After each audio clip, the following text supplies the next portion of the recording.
Hello everyone, আসসালামু আলাইকুম। আশা করি সবাই ভালো আছেন। তো আলহামদুলিল্লাহ আমিও ভালো আছি। তো আমার বন্ধু আমার বাসায় এসে বলেছে, "বন্ধু সুইমিং পুলে গোসল করে আসি।" আমি বললাম, "না আমি যাবো না, তুই যা।" বলছে, "আরে যে গরম, বাসায় বসে থেকে কী করবি? গোসল করে আসি।" ঠিক আছে তো আমার বন্ধুকে নিয়ে আমি চলে আসলাম ঘাট পাড়, কিন্তু এখানে একটা গাড়িও পাচ্ছি না যে গাড়িতে চড়ে যাবো। আমরা কিছুক্ষণ অপেক্ষা করতেছি যে গাড়ি আসবে কখন, তো কিন্তু গাড়ি তো আসতেছে না। আর মুলজিম এদিকে বলছে, "দেখ আমার বডি কীরকম?" বলছে, "হ্যাঁ, হ্যাঁ তোর বডি সেই রকম আছে।" তো এখন গাড়ি কিন্তু আসেনি, তো গাড়ি চলে আসছে। তো আমরা অটোর মধ্যে চড়ে বসলাম, এখান থেকে যাবো। যে রোদের তাপে অটোর মধ্যে বসে থাকা যাচ্ছে না, প্রচুর গরম। এই গরমের মধ্যে যাইতেছি যে ঠান্ডা হওয়ার জন্য, তো চলে আসলাম কলোনি থেকে আমি আবার গাড়ি নিলাম।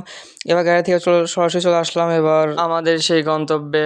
তো আমি এখন সুইমিং পুলে যাইতেছি রেডি হয়ে, যে গরম পাও দেওয়া যাচ্ছে না এর মধ্যে। তো যাইতেছি যে এখন সুইমিং পুলে নামবো।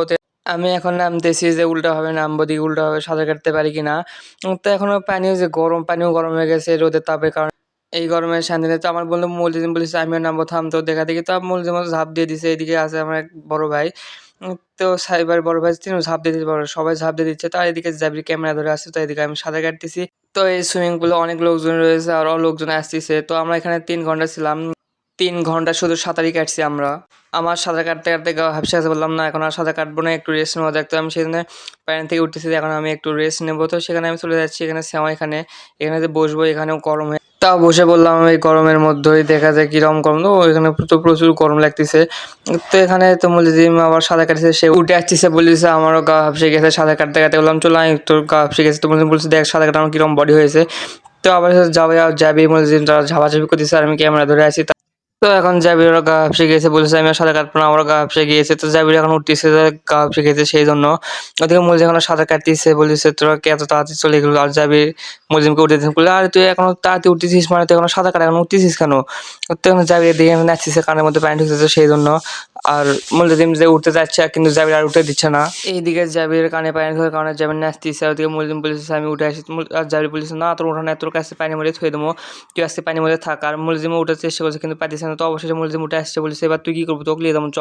বলছে না বন্ধু আমি যাবো না, তুই যা, আমাকে এমনি নামবো করছে না, আমি তোকে ঢেক্কা মেরে ফালামো করছে না, আমি তো ঢেক্কা মেরে ফেলে দেবো। এই ভাই করছে তোমরা আমাকে ফালাতে লিয়ে কারণ করছে কাবাডি কাবাডি, তো পর কাবাডি কাবাডি কাবাডি কাবাডি করছে। বন্ধু আমার কাবাডি কাবাডি খেলাস না করছে, আরে তোর কাবাডি কাবাডি খেলবো না, তুই কী করবো, তোর কাছে ফেলেই দম, তুই এসে আমার কিছু উঠতে দিস নি করছেন, তখন ফেলে দেবোই দেবো। আরে অবশ্যই মুলজিম বন্ধু আমার ফেলে দিচ্ছে জাবিরকে। এখন মুলজিম বলছে আমি আমার ঝাঁপ মারবো, সর ভয় করতেছে, বলছে আমি আমার ঝাঁপ মারবো, মার ঝাঁপ। তো মুলজিম ঝাঁপ মেরে দিয়েছে, সবাই লাফ মারতেছে, আমি লাফ মারবো না, এটা কি হয়নি, তাই বললে আমি মারলাম লাফ। তো পানির মধ্যে আমি এখন সাঁতার কাটতেছি আর ক্যামেরা ধরতে দিয়েছি, যে তোমরা আমার ক্যামেরা ধরে থাকার কারণে আমি সাঁতার কাটি, তোমরা কিছুক্ষণ সাঁতার কাটলা ঝাপাঝাপি করলাই।